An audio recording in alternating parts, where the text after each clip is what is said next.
Hola, ¿cómo está? Bienvenida, bienvenido nuevamente a esta su entrevista, la entrevista de la semana 107.5, el dial de Radio Universidad de los Lagos y las pantallas de Lagos TV. Bueno, usted ya lo está viendo, a quien voy a entrevistar, se lo voy a presentar.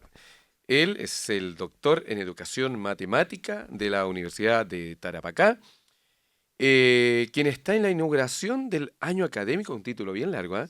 Del año académico de los programas de posgrado en Educación Matemática. ¿Cómo está? Bienvenido. Bien, muchas gracias, aquí estamos muy bien recibido acá también por la región y por los colegas de la universidad, De la Universidad de Tarapacá, sí, del norte, del otro extremo. del otro extremo porque estamos acá en el sur. Y bueno, para que vean cómo estamos en vivo y en directo y con toda la emoción de la rapidez, anotamos los datos y anotamos y no anotamos el nombre. Así Mi, que por favor, mi nombre es Alex Montesino. el doctor Alex Montesinos. Estábamos haciendo otras entrevistas, entonces pasó pero súper rápido el profesor acá. Bueno, profesor, el contexto entonces es la inauguración del año académico de posgrado en educación matemática.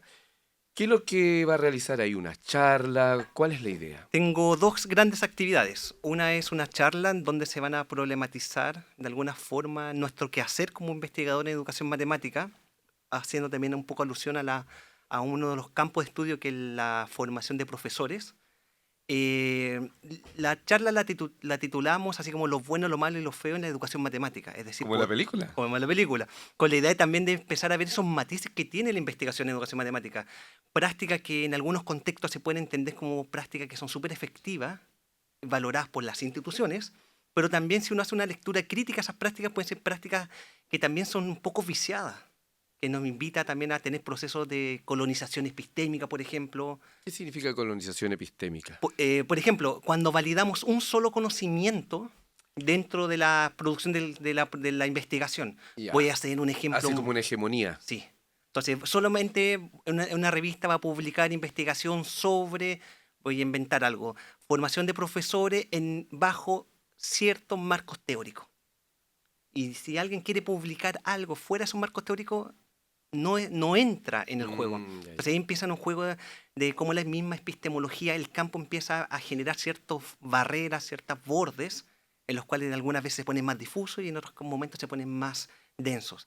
Y ahí, por eso, como la lectura es hacer, la intención es leer esas prácticas y hacerle una lectura de lo bueno, lo malo y lo feo. ¿Y eso por qué ocurre?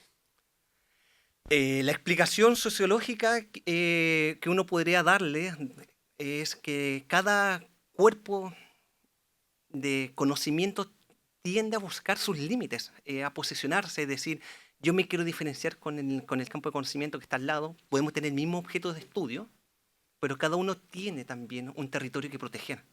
Digo territorio en el sentido de que mi cuerpo de estudio tiene que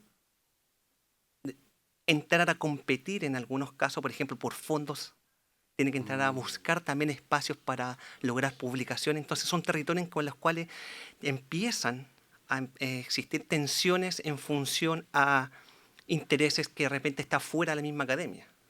Ahora, eso es una mirada, inclusive decirse pragmática, en búsqueda de estos objetivos, pero si no ocurriera eso, ¿el aprendizaje, el conocimiento brotaría más o es necesario delimitar igual?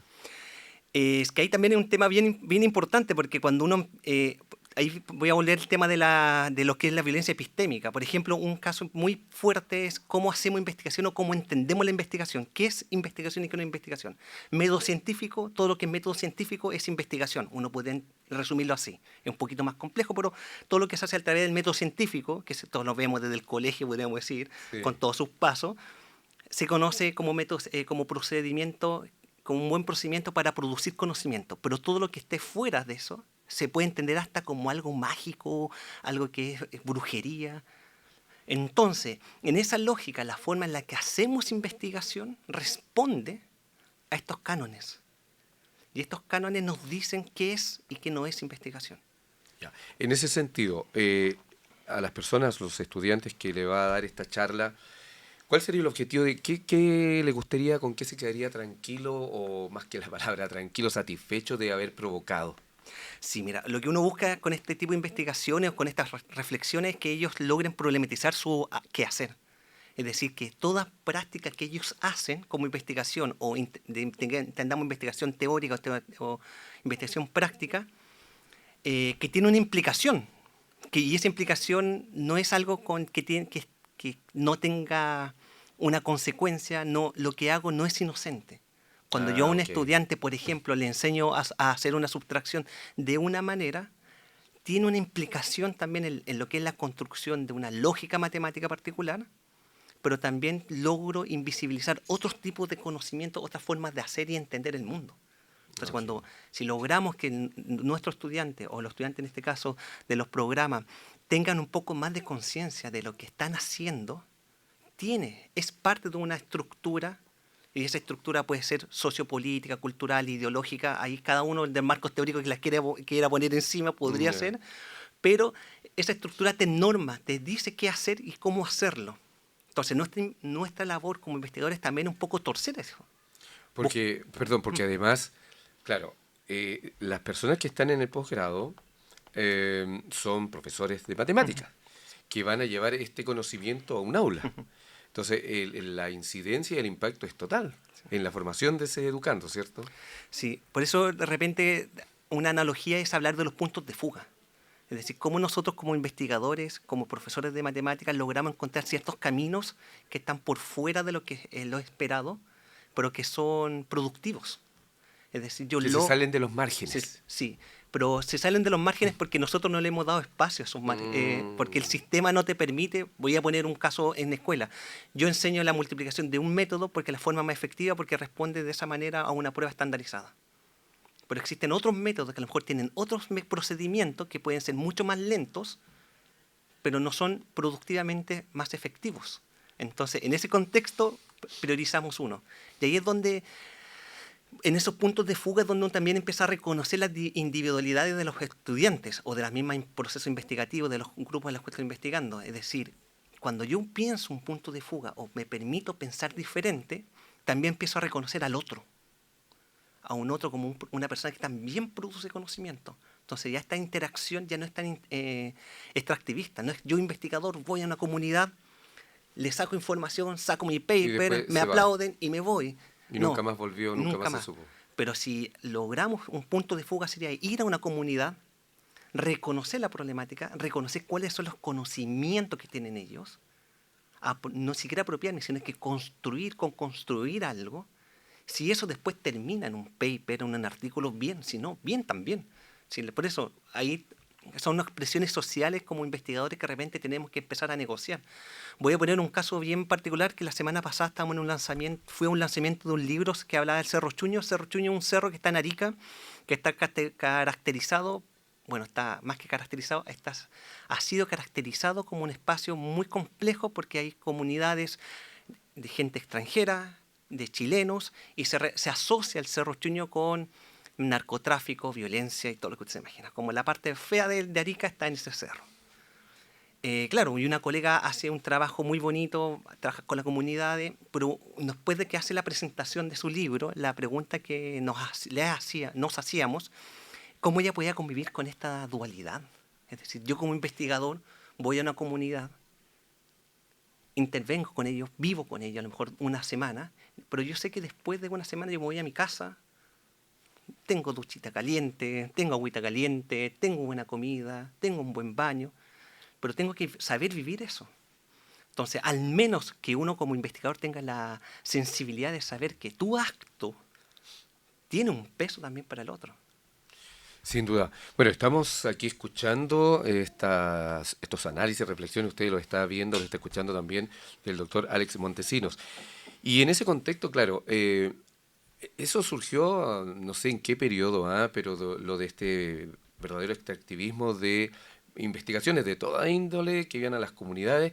Y por ejemplo, acá en nuestro país, muchos de los que se vieron afectados fueron los pueblos originarios, por ejemplo, el pueblo mapuche, que eran como casi llegaron a ser conejillo de India de investigaciones Ujú. y que obviamente de repente se empezaron a darse cuenta, oye, no, pues ustedes vienen, nos sacan el conocimiento y después no nos traen ni siquiera un libro, o sea, no, ni siquiera nos vienen a saludar. Pero yo también quisiera llevarlo a un plano, profesor Alex. Respecto de los contextos, se lo preguntaba el otro día a otro profesor, sociocultural y económico. Si un profesor eh, va a un aula y tiene una estructura de lo que va a ser su clase, tiene la responsabilidad de fijarse muy bien si lo llevan a otro contexto sociocultural en el ámbito de las matemáticas, sobre todo porque lo que le resulta en A no necesariamente le va a resultar en B. Sí, es un tema que es bastante controversial porque casi todas las teorías buscan, cuando digo toda teoría, me estoy pensando en las teorías sociales, dentro de la educación, teorías a lo mejor hasta en la ciencia exacta, buscan de alguna forma modelar y extraer la realidad para decir este es el camino más adecuado para lograr cualquier evento que quiero. Pero lo que nos ha traído un poco en los trabajos más socioculturales en educación matemática, en educación en general, y también los sociocríticos y sociopolíticos, es que tensan esa premisa, es decir, que mi misma fórmula de hacer matemática o de hacer o intervenir un espacio no es replicable si no la contextualizo a los espacios y reconozco prácticas particulares o intereses particulares. Voy a poner nuevamente un ejemplo. En Arica se baila mucho, pero cuando enseñamos lo que queramos enseñar, nunca se considera el baile como un proceso de aprendizaje. Y eso está inserto en la cultura, Los- identidad. y es parte de la identidad. Uno en Arica, casi, si uno de lunes a domingo, yo diría de los 7 días, 5 días está la gente bailando. Y cuando se viene el carnaval se baila casi los 7 días, periodo de 3 horas. Entonces, claro, nosotros no hemos sido capaces de contextualizar, usar un espacio, una práctica comunitaria para entrar reconocer conocimientos y hacerlos válidos dentro de un contexto académico, escolar. Entonces ahí también es una tarea que tenemos y el desafío como profesores, lograr contextualizar nuestro trabajo y con ello también apuntar un poco a lo que le hemos llamado el cambio socioeducativo, es decir, lograr hacer cambios sociales a través de lo que pasa dentro del aula. Me estaba recordando que la otra vez tuvimos la visita, el año pasado me parece, de una investigadora brasileña que vino acá y era antropóloga, arquitecta, pero cuando me lo dijo la primera vez yo pensé que había escuchado danzarina. Danzarina es bailarina en portugués. Y ella se dio cuenta que cuando era profesora de antropología o de arquitectura, arquitecta, ella no era como otra persona y tenía que ser la profesora de danza en otro momento. Y ella decidió unir esto. Entonces, cuando hacía la investigación en terreno, observó también a través de todas estas expresiones culturales y artísticas. Y ahí se dio cuenta, nos decía, o la importancia de cómo la visión del investigador, de la investigadora, debe ser tan integral, tan holística, para que no sea ese punto extractivista que me interesa a mí, porque voy a generar conocimiento del paper. Sí, me gustaría también reflexionar un poco el tema de lo que le hemos llamado el aula extendida. Ya, Es decir, el aula extendida no es cuando uno piensa en el aula, no es las 4 paredes que tiene un colegio. exacto. Nosotros aprendemos en otros contextos. Aprendemos cuando un niño de 5 años está ayudando al papá o la mamá a cocinar, por ejemplo. Se aprenden, hay prácticas de modelamiento, hay prácticas que son propias del quehacer, que claro, después nosotros las institucionalizamos o le damos un sentido teórico, y usaste proporciones para cocinar, si quieres, que estás cocinando para 2 personas, pues quizás cocinar para 40 personas, ¿cómo lo hago? Claro, pero en la ahí empieza uno a jugar un poco a lo que es cuáles son los espacios de aprendizajes y cómo esos los espacios de aprendizaje que no solo son aulas, nos ayuda también a transferir información. Y cuando digo transferir información también son de formas de ser y hacer. Por ejemplo, toda historia propia te ayuda a tener un posicionamiento dentro de lo que es el aula. Por ejemplo, yo cuando joven tenía una banda musical. Y eso me favoreció a mí a tener una puesta en escena completamente diferente a un colega. Me Entiendo, imagino. ¿te das cuenta? Entiendo la puesta de escena completamente diferente Al típico profesor al de tipo de profesor de matemática. matemática. Lo que era un plus. Que lo puedo entender como un plus, porque yo le doy ese plus. Y también, y cada uno tiene un sello, hay gente que habla muy bajo. A mí una de las cosas que hace un tiempo atrás estábamos estudiando con unos colegas, cómo un profesor de matemática y de ciencia mantiene el orden dentro del aula. Ese era como el objetivo, porque todavía está esa idea de que un profesor de matemática y de ciencia, el aula de matemática y de ciencia, tiene que ser un aula tranquila, donde no vuela ninguna mosca, que Sí, están todas como las todo personas pasivo sentaditos, derechitos, haciendo Sí. ciencias, podríamos decirlo. Entonces la pregunta que hicimos como piloto era, cómo lograban los profesores hacer esto, y si es que se lograba. Entonces, hubieron dos casos que nos llamó mucha atención, que había una profesora que para nosotros que estábamos dentro del aula nos costaba escucharla. Ella hablaba muy bajito, por el curso tranquilito. Y era uno de los cursos más malos de un colegio. No, era una cosa como que contradicción máxima. El colegio captó la atención total. y ella no levantaba la voz. Y claro, su forma de ser y de cómo entiende la vida, ella es pausada. Ella controla toda su vida con un tono de voz muy pasivo y le funciona. Y le funcionó siendo profesora. Que uno puede decir que un poco como que va contra todas las probabilidades. Porque si tengo un curso desordenado, lo primero que tengo que gritar y poner yo el orden.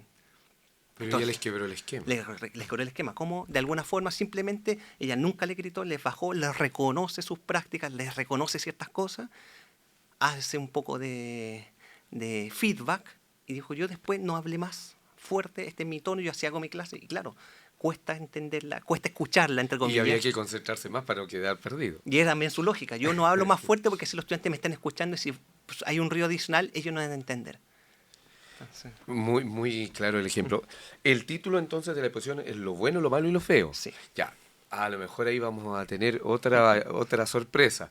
Vinculado a la película famosa de Clint Eastwood, o Eh, cómo surge ese nombre y contar que acá tuvimos un programa durante varios años de El bueno, el malo y el feo, un programa que hacían tres académicos.